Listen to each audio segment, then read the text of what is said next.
What's going on, everyone, and welcome to Movie Emporium's movie review of The Many Saints of Newark. This film is directed by Alan Taylor and is a prequel to The Sopranos. Now, if you like this channel, awesome! Hit the subscribe button to join Movie Emporium, hit that notification bell top to find what's coming next. If you like any of these videos, awesome! Hit that like button as well as comment below on any video that you watch, including this one. And so here we are, we finally have our prequel, our much anticipated movie that is the prequel to the much loved, very influential series that is The Sopranos, one of the first true cable hits on HBO. Of course, it was created by David Chase and starred James Gandolfini as Tony Soprano himself, R.I.P. And it's a movie that we've been waiting for because we want to learn about Tony Soprano's back history. What did he come from? How did he get to where he was? And now we have a movie called The Many Saints of Newark. And I'll be fairly honest, this is not telling me Soprano's story. It was a little bit of a letdown. I was a little kind of disappointed, but I knew it was coming because I had read some reviews. But Michael Gandolfini, of course, his son in real life, plays Tony Soprano in this movie as a younger adult, fresh behind the years, wet behind the years, and whatnot. But this story actually focuses on Dickie Malsonati, who of course is Chris Malsonati's father, who of course is played by Michael Imperioli. This time it's played by Alessandro Nivola, and Dickie is a mid-level crime boss. He's an individual that, is underneath his father's thumb, who's of course played by the famous Ray Liotta, who is also in Goodfellas, so it's kind of a cool connection there. And they run Newark, or Newark, New Jersey, and stuff like that. But we also have a character named Harold, who of course is played by Lesli Odom Jr. He's an individual that is kind of a runner for Dickie's character, but he kind of goes off on his own. He kind of becomes a little deflated and stuff like that. It's a story about what it was like for these influential characters from the TV show The Sopranos and seeing them in their prime. So we get Junior, who's played by Corey Stoll. We get Billy Magnussen, who plays, I think, Sal or something like that. We see if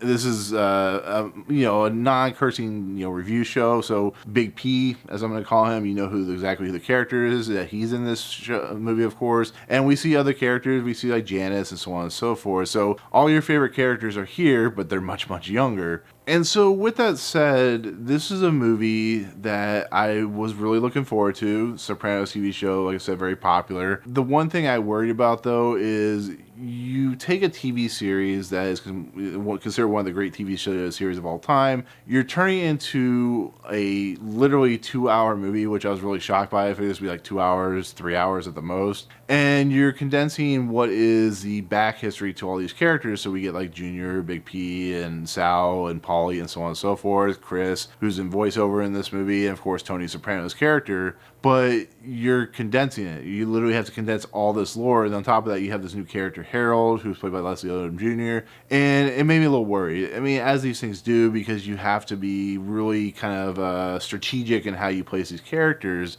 But the thing about this movie that makes me very conflicted is I really enjoyed this movie. I think it's a lot of fun. I honestly, and will 100% say this, you don't even need to be a Sopranos fan or have watched a TV series to really enjoy this movie. Yeah, you'll get more out of it, from the characters that are in this movie and so on and so forth, like Tony Soprano and Jr. and stuff like that. But in essence, it is a traditional gangster movie. It's characters that are very despicable individuals, and you see how they operate in New Jersey and stuff like that.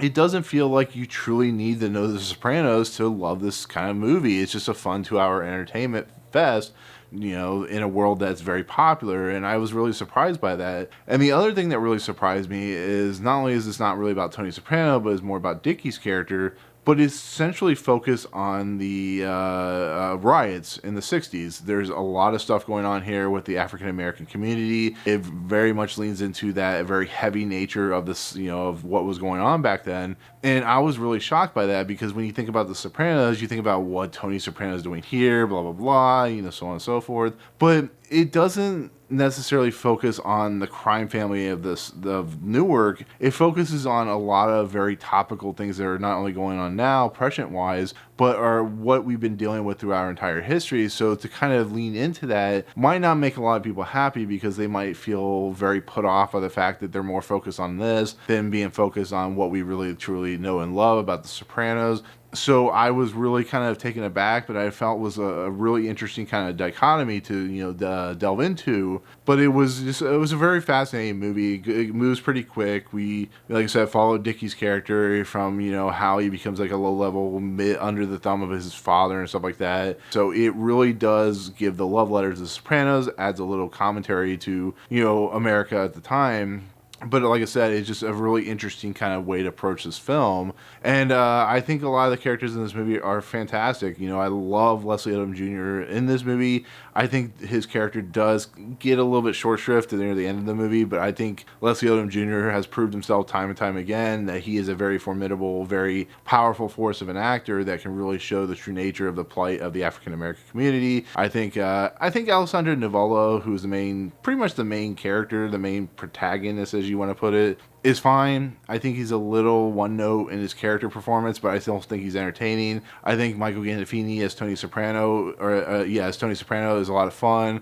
I think Vera Farmiga as his mother is just hilarious. I think she has a really good heart in this movie. You see, like I said, when you see all the other characters approach and so on and so forth. Like I said, Corey Stoll in this movie as Junior is the highlight of the movie to me personally. I think he's fantastic, but it was fun to see all these characters. Now, the other hand, thank you for going with me there, but the other hand, when I say I'm conflicted, is this movie feels like a proof of concept. This movie feels like it could be the first part of a TV series because there is so much condensed history that is put into this film that it almost feels like some characters are getting short shrift. For instance, we have John Bernthal, who's playing Tony Soprano's father.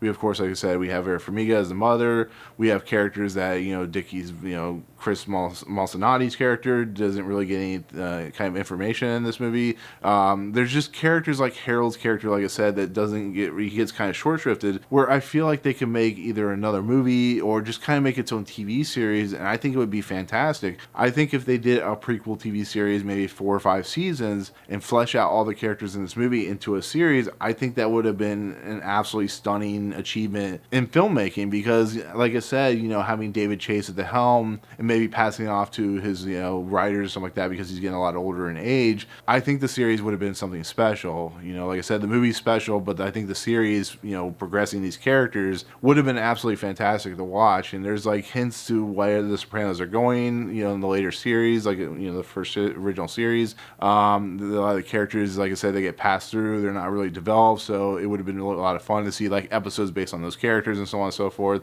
So in the end, in my review, I love this movie. I think it's fantastic, and especially if you're a Sopranos fan, you should definitely watch this movie. But I also would love to see a TV series, so that's where my conflicting nature is. So, like I said, there are some problems with the film just because of some of the characters don't get a lot of development because there's so much crammed into it. So that's a huge problem, but I still think it's a fun movie. I still think it's entertaining. Like I said, just wish I could have a TV series instead. I think that would have been a very, very fun time at the HBO box office, and I think HBO would have made millions off that. But at last, we have a movie. We have a good movie, an entertaining movie, a fan service movie. And once again, I think if you don't know anything about The Sopranos, I think you'll still enjoy it. So anyways, that'll do it. That'll be my take on The Many Saints of Newark. Thank you so much for watching. It will premiere on HBO Max, so if you don't want to go to theaters, you can watch it there. But in the comments below, who's your favorite character in The Sopranos? Are you looking forward to this movie? All that good stuff, but let me know in the comments. Anyways, if you like what you see on this channel, hit the subscribe button to join Movie Emporium. Hit that notification bell at the top to find out what's coming in next. If you like any of the videos,